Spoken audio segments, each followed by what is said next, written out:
Today, we are diving into the incredible story of one of history's boldest and most audacious writers, Aphra Behn.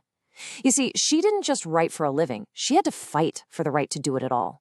And in the process, she developed this radical, totally unapologetic voice that shook the very foundations of her world. So I want you to imagine this. It's the 17th century. Your brand new play is about to debut, and this is what a man in the audience actually tells everyone to expect. Why? Not because he's read it, not because he knows the plot, simply because you are a woman.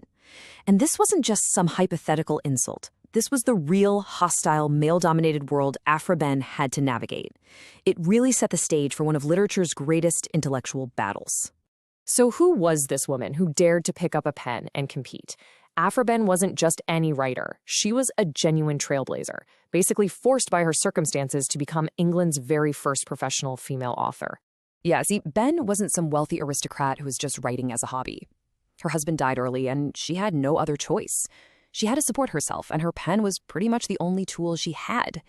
This financial pressure, this necessity, gave her work an urgency and a defiance that you just wouldn't get from a casual hobbyist. She was, quite literally, writing for her life. And if you look at her career on this timeline, you can see that path so clearly. It really kicks off in 1673 with The Dutch Lover.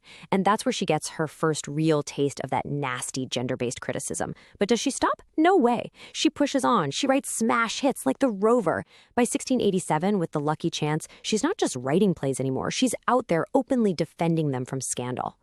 And then, just a year later, she writes Oroonoko, which is this totally groundbreaking novel, the first in English to condemn slavery. You can see how her experience wasn't just shaping her career, it was making her worldview more and more radical. Now, here's what's so cool about Aphra Behn. She didn't just sit there and take this criticism. Oh no, she fought back. And her battleground, it wasn't the stage. It was the prefaces to her own plays, where she just laid out this brilliant, airtight case against her critics. And here it is, her first major counterattack. Back then, male critics would use these really complex classical rules of drama, what Behn just perfectly calls the musty rules of unity, to basically gatekeep the whole profession.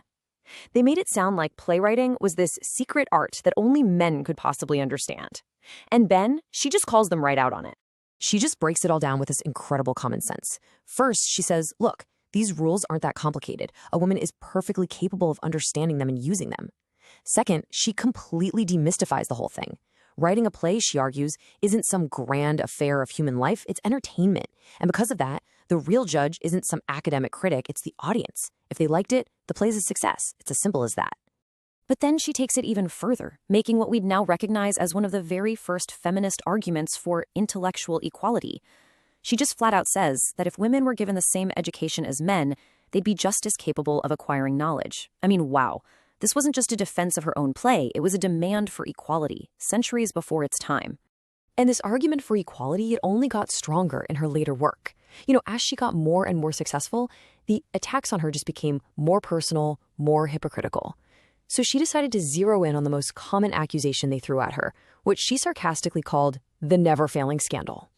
And this was the ultimate trap, the ultimate catch-22. Her plays were super popular. They were drawing huge crowds. But the critics' favorite way to attack her was to say her work was indecent, that it wasn't fit for the ladies. So the very success of her work was being used as evidence against her, simply because a woman wrote it. And this comparison just lays the hypocrisy bare. When a man wrote about racy or controversial subjects, any offense was just kind of overlooked. But when a woman, like Behn, wrote about the exact same things, her work was loaded with infamy and scandal. It was never, ever about the content. It was always about the gender of the person holding the pen. You know, Behn's revolution wasn't just in what she was arguing, it was in the completely unprecedented way she was arguing. She basically invented a whole new, defiant style that was all her own. Her writing style was intentionally different.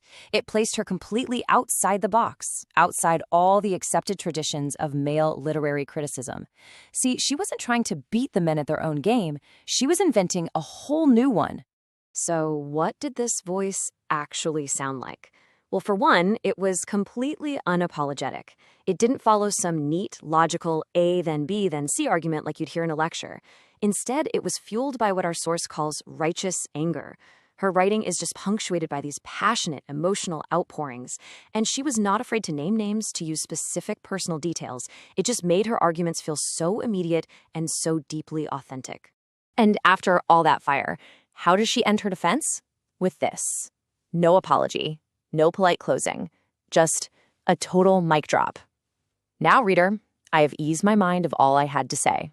She's not looking for your approval. She's stating her case, and she's moving on. It is the ultimate sign-off from someone who knows without a doubt that she just won the argument. So, what's the big takeaway from Aphra Behn's incredible, defiant career? What was the real genius behind her strategy? Her brilliance wasn't just in calling out male hypocrisy. It was in taking the very tools they used to hold on to power, logic, reason, common sense, and appropriating them for women's use. She yanked those tools right out of the male-dominated tradition and showed that a woman could and absolutely should wield them just as effectively. She basically provided a blueprint for feminist thought for centuries to come. And this, right here, is the most crucial point. Behn refused to argue from a position of weakness.